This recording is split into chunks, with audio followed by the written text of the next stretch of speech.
नारी गहने क्यों पहनती है? गहनों का महत्व। हिंदू महिलाओं के लिए गहनों का विशेष महत्व है। हर एक गहने का अपना अलग महत्व है। क्या आप जानते हैं कि नारी गहने क्यों पहनती है और उनका क्या महत्व है?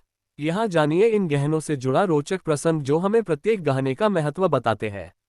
भगवान राम ने धनुष तोड़ दिया था। सीता जी को 7 फेरे लेने के लिए सजाया जा रहा था तो वह अपनी माँ से प्रश्न पूछ बैठी, माताश्री इतना श्रृंगार क्यों?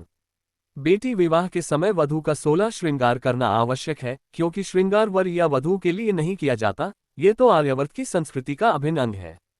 उनकी माताश्री ने उत्तर दिया था। अर्थात सीता जी ने पुनः पूछा, इस मिस्सी का आर्यावर्त से क्या संबंध? बेटी, मिस्सी धारण करने का अर्थ है कि आज से तुम्हें बहाना बनाना छोड़ना होगा। और मेहंदी का अर्थ, मेहंदी लगाने का अर्थ है कि जग में अपनी लाली तुम्हें बनाए रखनी होगी। और काजल से यह आंखें काली क्यों कर दी? बेटी, काजल लगाने का अर्थ है कि शील का जल आंखों में हमेशा धारण करना होगा अब से तुम्हें।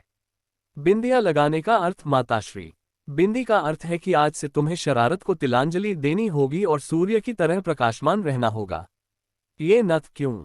नथ का अर्थ है कि मन की नथ, यानी किसी की बुराई आज के बाद नहीं करोगी, मन पर लगाम लगाना होगा। और यह टीका, पुत्री टीका यश का प्रतीक है। तुम्हें ऐसा कोई कर्म नहीं करना है जिससे पिता या पति का घर कलंकित हो, क्योंकि अब तुम 2 घरों की प्रतिष्ठा हो। और यह बंदनी क्यों? बेटी, बंदनी का अर्थ है कि पति, सास, ससुर आदि की सेवा करनी होगी। पति का अर्थ, पति का अर्थ है कि अपनी पति यानी लाज को बनाए रखना है। लाज ही स्त्री का वास्तविक गहना होता है।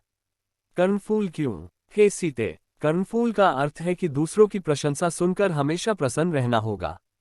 और इस हंसली से क्या तात्पर्य है? हंसली का अर्थ है कि हमेशा हंसमुख रहना होगा, सुख ही नहीं दुख में भी धैर्य से काम लेना। मोहनलता क्यों? मोहनमाला का अर्थ है कि सबका मन मोह लेने वाले कर्म करती रहना।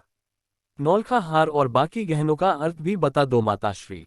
पुत्री, नौलखा हार का अर्थ है कि पति से सदा हार स्वीकारना सीखना होगा। कड़े का अर्थ है कि कठोर बोलने का त्याग करना होगा। बांक का अर्थ है कि हमेशा सीधा सादा जीवन व्यतीत करना होगा।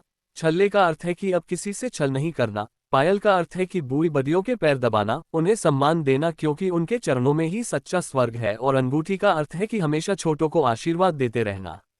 माताश्री, फिर मेरे अपने लिए क्या श्रृंगार है? बेटी, आज के बाद तुम्हारा तो कोई अस्तित्व इस दुनिया में है ही नहीं। तुम तो अब से पति की परछाई हो। हमेशा उनके सुख दुख में साथ रहना, वही तेरा श्रृंगार है और उनके आधे शरीर को तुम्हारी परछाई ही पूरा करेगी। हे राम, कहते हुए सीता जी मुस्कुरा दी। शायद इसलिए कि शादी के बाद पति का नाम भी मुख से नहीं ले सकेंगी, क्योंकि अर्धांगिनी होने से कोई स्वयं अपना नाम लेगा तो लोग क्या कहेंगे।